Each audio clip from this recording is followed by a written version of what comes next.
সাজেলের জন্মদিন উপলক্ষে কি রান্না করলাম চলুন দেখা যাক। দেখতে দেখতে 10 বছর হয়ে গেল সাজেলের। সবাই হচ্ছে সাজেলের জন্য দোয়া করবেন।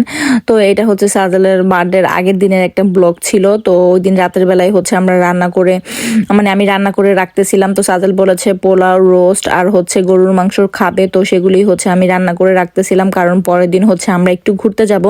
তো সাজেল বলেছে যে এবার তার বার্থডেতে সে হচ্ছে ঘুরতে যাবে।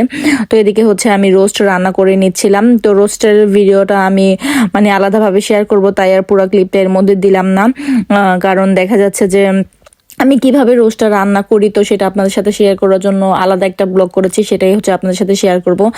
আর পরে হচ্ছে গরুর মাংস বসিয়ে দিব। তো সাজেলের বাবা বলতেছিল যে গরুর মাংসটা সে রান্না করবে। তো আমি সব একদম কেটে ধুয়ে রেখেছি, সে হচ্ছে জাস্ট বসাচ্ছিল। তো এখানে সরিষার তেল আর হচ্ছে সয়াবিন তেল একসাথে দিয়ে তার মধ্যে হচ্ছে পেঁয়াজ দিয়ে দিয়েছে। এখন হচ্ছে পেঁয়াজটা একটু বাদামি কালার হওয়া পর্যন্ত অপেক্ষা করবে। দেন হচ্ছে এর মধ্যে গোটা গরমের মশলাও দিয়ে দিবে, দারচিনি, এলাচি, তারপরে হচ্ছে তেজপাতা, লবঙ্গ, এগুলো সব দিয়ে দিবে। তাহলে স্মেলটা খুব ভালো আসে। আর সাজেলের বাবার হাতের গরুর মাংসটাও খেতে খুব ইয়াম্মি হয়।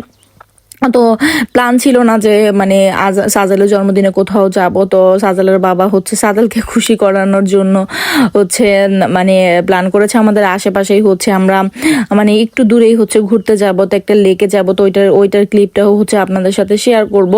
অলরেডি যারা আমার লাইফটা দেখেছেন তো অনেকে দেখে ফেলেছেন। তো এটা আগের ভিডিও ছিল, তো সেটাই হচ্ছে আপনাদের সাথে শেয়ার করতেছি। একটু লেট হচ্ছিল ভিডিওগুলি এডিট করে হচ্ছে আপনাদের সাথে শেয়ার করতে।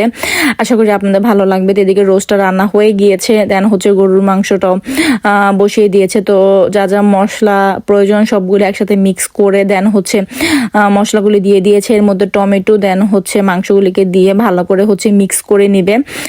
তো আর পাশাপাশি হচ্ছে আমি একটু পোলাও বসিয়ে দিব। তো আমরা যেহেতু কোথাও গেলে দেখা যাচ্ছে যে বাইরের খাবারটা খেতে পারি না আমি বরাবরই বলে, এর জন্য হচ্ছে আমি একটু রান্না করেই নেই।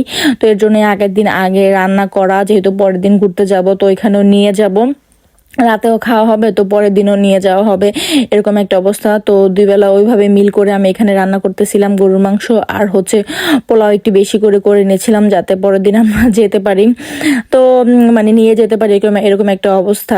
তো এদিকে আমি পোলাওর মধ্যে পরিমাণ মতো পানি দিয়ে পোলাওটাও রান্না করে নিব। আর হচ্ছে পাশাপাশি কিছুটা সালাদও কেটে নিব। তো এদিকে পোলাও রেডি হয়ে গিয়েছে, আর রোস্ট রেডি হয়ে গিয়েছে, আর গরুর মাংসটা হলেই হচ্ছে খাবার রেডি। তো সাজেলের জন্মদিন উপলক্ষে হচ্ছে এই খাবারটা। তো রোজ সচরাচর আমার রান্না করা হয় না, ম্যাক্সিমাম সময় হচ্ছে খিচুড়ি বা বিরিয়ানিটা রান্না করা হয়। তো সাজেলের বাবা বললো যে অনেক মজা হয়েছে রোজটা খেতে, তাই ভাবলাম যে আপনাদের সাথে আলাদা করে শেয়ার করি। তো যাই হোক, আজকে ছোট একটা ভিডিও, আশা করি আপনাদের ভালো লাগবে। যদি ভালো লেগে থাকে তাহলে অবশ্যই একটি লাইক দিবেন। আর ভিডিও সম্পর্কে কোনো মন্তব্য থাকলে অবশ্যই আমাকে কমেন্ট করে জানাবেন যে আমার ভিডিও আপনাদের কাছে কেমন লাগে। ফেসবুক থেকে দেখে থাকলে অবশ্যই ফেসবুক পেজটিকে ফলো করে দিবেন, আর ইউটিউব থেকে দেখে থাকলে অবশ্যই ইউটিউব চ্যানেলটিকে সাবস্ক্রাইব করে দিবেন। আজকে এই পর্যন্তই, আল্লাহ হাফেজ।